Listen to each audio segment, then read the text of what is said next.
Santorini. Grecka wyspa o niesamowitej, wręcz bajkowej architekturze, zapierających dech w piersiach widokach i spektakularnych zachodach słońca. Na ten niewielki kawałek kraju na Morzu Egejskim możecie dostać się dosłownie za kilka euro, korzystając na przykład z tanich linii lotniczych. Myślę, że każdy, kto kocha podróże, powinien rozważyć, czy nie warto choć raz w życiu zobaczyć miejsce, które praktycznie w każdym rankingu plasuje Santorini w pierwszej dziesiątce najpiękniejszych wysp na świecie.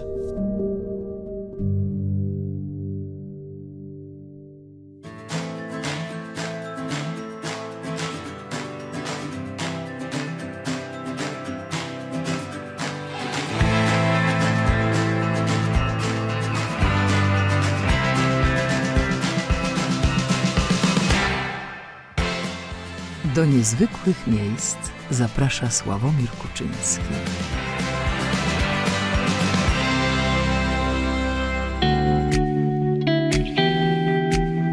Na Santorini wybrałem się w okresie wakacyjnym wraz z żoną i córką, kupując z kilkumiesięcznym wyprzedzeniem bilety lotnicze za około 20 euro na osobę.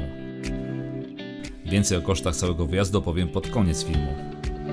Teraz tylko dodam, że lot był bezpośredni i trwał około 2,5 godziny.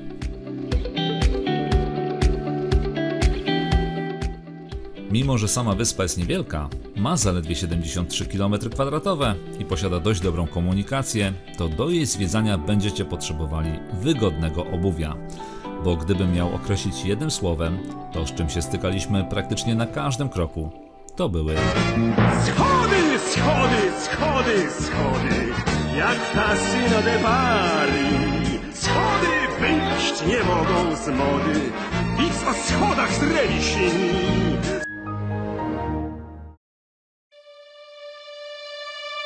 Prawda jest taka, że niezależnie czy po wyspie będziecie podróżować autobusem, taksówką, wynajętym skuterem, quadem czy samochodem, do tych najciekawszych, najpiękniejszych miejsc prowadzą tylko schody. No chyba, że nie boicie się jeździć na osiołku, ale taka opcja dostępna jest tylko w kilku miejscach, na przykład na powrocie z portu Sfiry. Jeżeli już przyjdzie wam na to ochota, to pamiętajcie, że według greckich przepisów te zwierzęta nie powinny dźwigać więcej niż 50 kg, co jak zauważają złośliwi internauci, jest ściśle przestrzegane. Dlaczego o tym wszystkim wspominam? Jeżeli macie problemy z poruszaniem się, wyjazd na Santorini zdecydowanie nie jest dobrym pomysłem.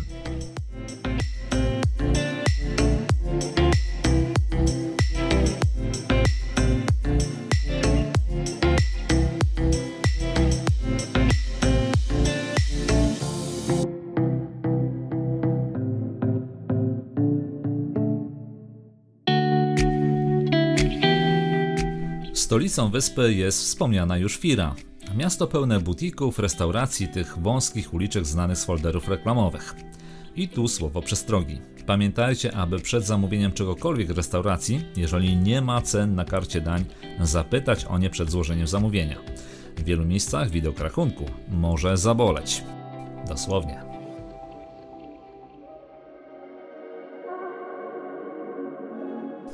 Skupmy się więc lepiej na tym, co na wyspie jest za darmo, a co będziecie miło wspominać do końca życia. To są niesamowite widoki.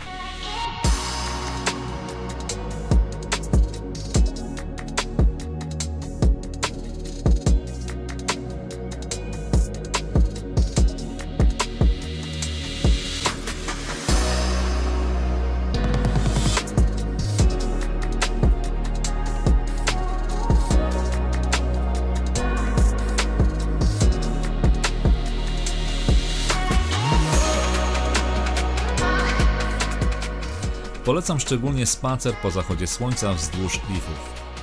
Oświetlona nocą Fira wygląda naprawdę obłędnie.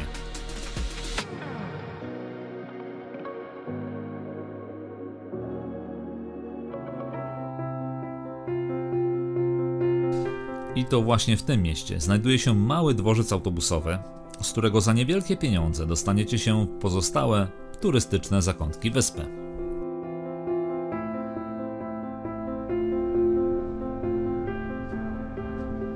Na przykład do najpiękniejszego na wyspie, widniejącego na liście UNESCO, miasteczka Ija.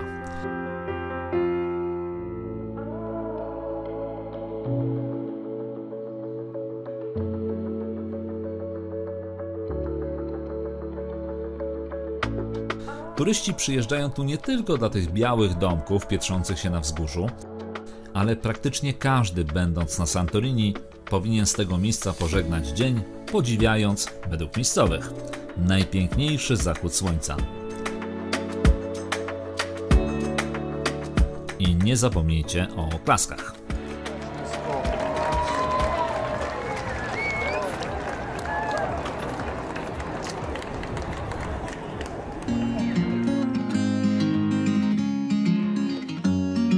Dla osób, które chcą poczuć klimat tej niezwykłej wyspy, polecam przejść pieszo specjalnym szlakiem z Firy do Ija wzdłuż klifów.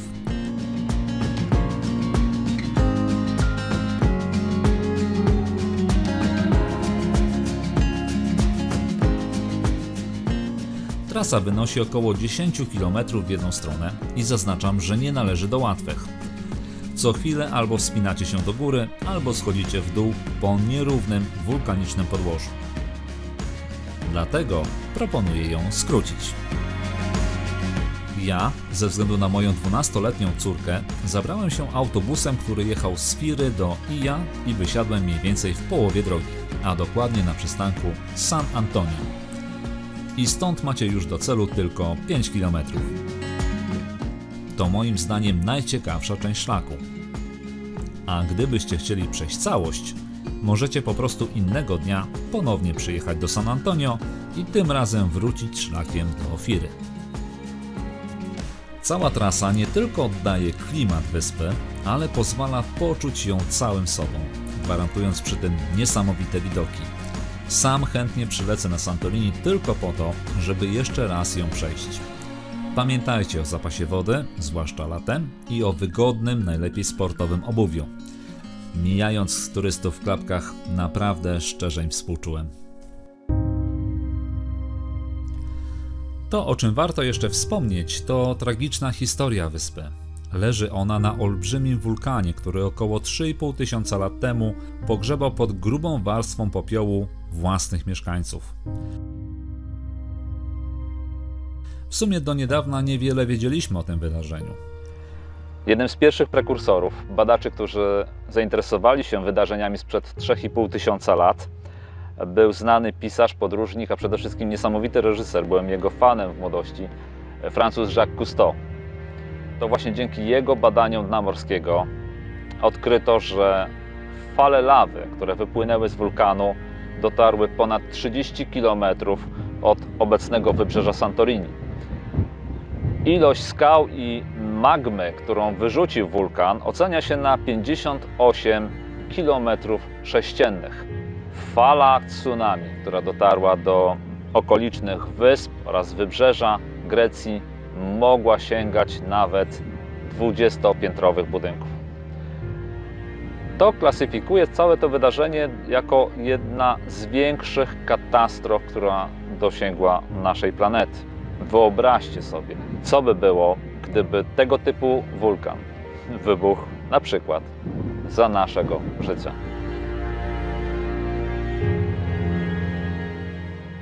I wcale nie jest to takie nieprawdopodobne. Wulkan na Santorini jest cały czas aktywny. Tuż pod powierzchnią wyspy znajduje się olbrzymia komora magmowa, w której według naukowców wzrasta ciśnienie, co potwierdzają coraz częstsze trzęsienia ziemi. Ten wulkan cały czas daje o sobie znać. Takie delikatne beknięcie tego wulkanu nastąpiło w 1956 roku. W cudzysłowie delikatne, bo 80% budynków się zapadła w wyniku trzęsienia ziemi. Zginęło kilkadziesiąt osób i cały czas sejsmografy pokazują drobne wstrząsy, czyli ciśnienie w komorze magmowej pod nami cały czas rośnie. Są to mikrowstrząsy, nieodczuwalne przez turystów, ale wskazują, że wcześniej czy później dojdzie do kolejnej erupcji. W sumie pytanie nie czy, a kiedy to nastąpi. Ale bez obaw. Wulkanolodzy wyposażeni w najnowsze instrumenty badawcze cały czas monitorują sytuację, więc nie musicie odwoływać swoich rezerwacji. Prawda jest taka, że do kolejnej erupcji może dojść za 5, 50, ale i równie dobrze za 500 czy 1000 lat. W 1967 odkopano miasto z tamtego okresu, któremu nadano nazwę Akrotiri. Jeżeli lubicie historię, to zdecydowanie warto je odwiedzić. To takie drugie Pompeje.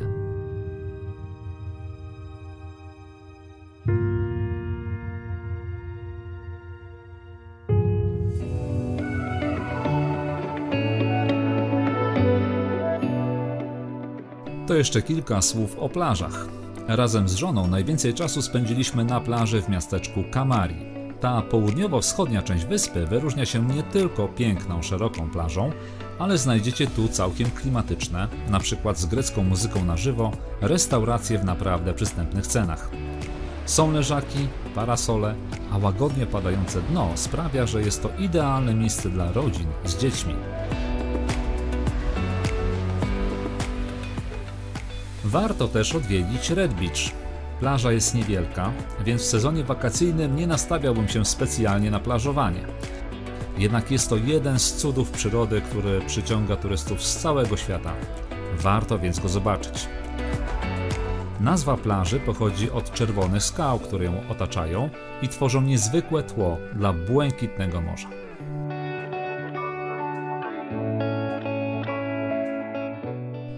Niedaleko tego miejsca jest kolejna malownicza plaża – White Beach. Nazwa pochodzi oczywiście od tych białych, wręcz pionowych skał. Niestety dostęp do plaży jest możliwy tylko drogą morską. Więc aby się tam dostać, musicie wynająć łódź lub skorzystać z organizowanych wycieczek. A, i jeszcze jedno. Jeżeli lubicie pływać, warto zaopatrzyć się w specjalne buty do pływania. I biorąc pod uwagę, że jest to wyspa wulkaniczna, chyba nikomu nie muszę tłumaczyć dlaczego. Szczerze, gdybym miał tu przyjechać po raz drugi, nie celowałbym już w sezon wakacyjny. Zrobiłbym to wiosną lub jesienią, kiedy jest mniej turystów i skupił się na zwiedzaniu wyspy. Na przykład w maju temperatury w słoneczny dzień sięgają 24 stopni. Podobna pogoda jest tutaj w październiku, a ceny znacznie niższe.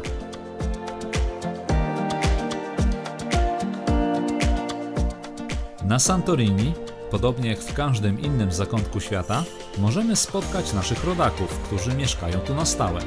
Jeżeli jesteście ciekawi, jak żyje się na tej niezwykłej wyspie, zachęcam do obejrzenia mojego wywiadu z Magdą, która mieszka i pracuje tu od ponad 17 lat.